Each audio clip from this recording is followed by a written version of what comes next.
Welcome. So in this video, I want to talk about no contact, the power of time, time and space. So it's funny because I usually come up with the titles of these as I finish the recording. So I'm like, okay, what do I call this, right?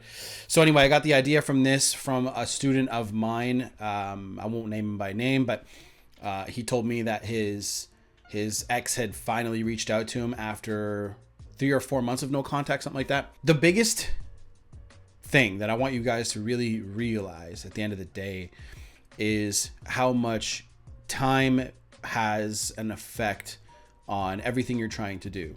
So first of all, I don't want you guys to get it twisted that no contact is for you.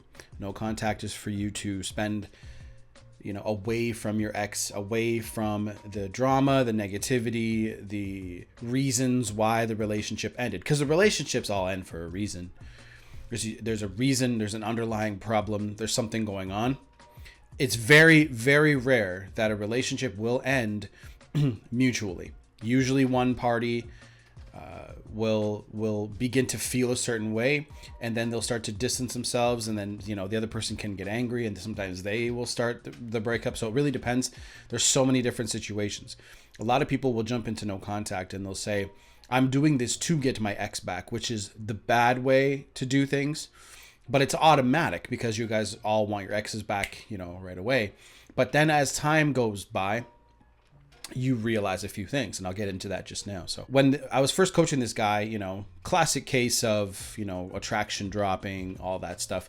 And over time, the relationship just fell apart. She was no longer attracted to him. He started to do the natural crap where he would reach out, he would beg, plead, and all that stuff. Naturally, the attraction drops faster, and so on and so forth. And then he comes to me. So I tell him to do what I tell every one of my students to do. I pretty much say, look, let go. And I show them, certain strategies that they can use. And then I talk about, look, this is where you want to be on your energetic level. You want to be high, not low. Because when you are acting weak, needy, desperate, full of grief, full of negative emotion, which is obviously hard to avoid because you're going through something traumatic. But when you are acting that way, you're giving off a lot of the wrong energy. So that's why letting go and giving your ex the breakup, saying, okay, you want to break up with me, that's fine. Go ahead. I disagree. I think we should work on it. You want to go, we can go our separate ways. It's up to you. Door's open for you. If I'm single, we can do this again. If I'm not, well, too bad, right? That's the exact attitude that you should have. Every woman is going to say at first, okay, cool, awesome. And then they'll just do what they want to do. And that's fine. And then as time goes by, your actions always speak louder than your words do. So what ends up happening is she's saying, okay, I haven't heard from him for a little while. Okay, we'll see. And she'll start to think about you just a little bit more, some days on, some days off.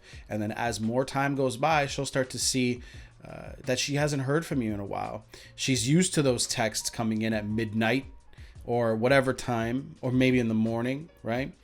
Depends on your relationship dynamic. So as time goes by, it's this, if you do this correctly, which most people don't, most people come to me right when, they have the slimmest chance. This guy here in particular that I was helping, we hadn't spoken in a little while, but the idea is as he let go, as he raised his vibration, right?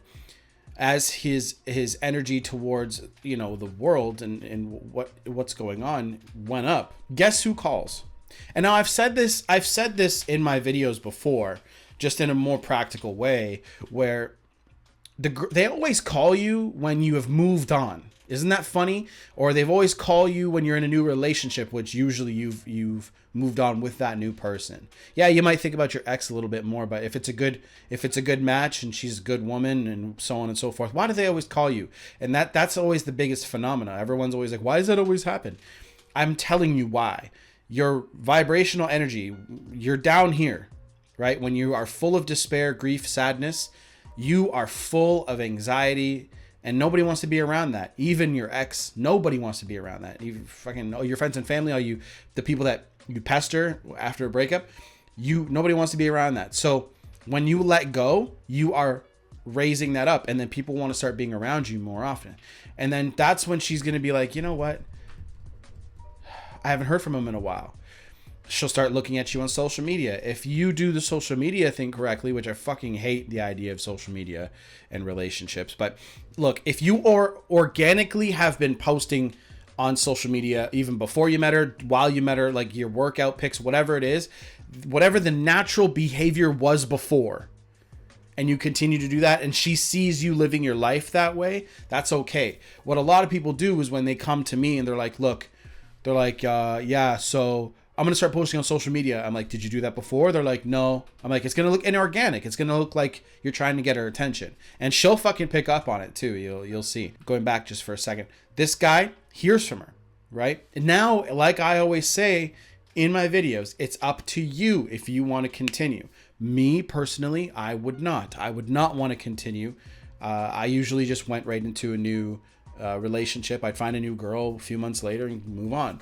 That was my thing, and girls always came back. I'm telling you, it's something to do with the world that we live in, the universe. I don't know, right? I don't know exactly what it is, but when you let go, and it's early enough, and you do it right, I'm telling you, they always call you and they always text you.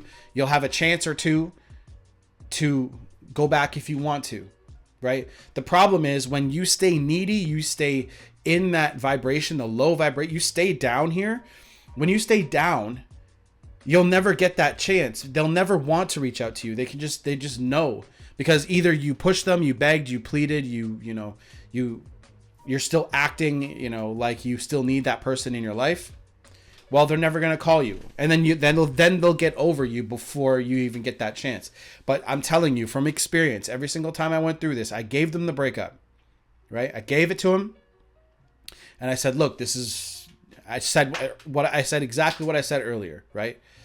I disagree. Let's work on it. But if I'm single, okay, cool. If I'm not, whatever, right?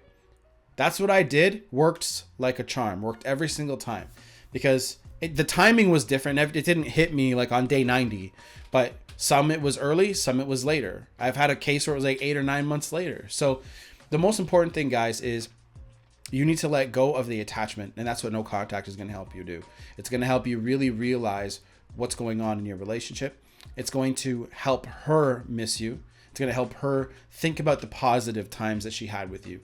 Because if you let go properly, she's going to think in the beginning about the negativity and all that stuff and why you guys didn't work out, because it's real fresh. As time goes by, she hasn't heard from you.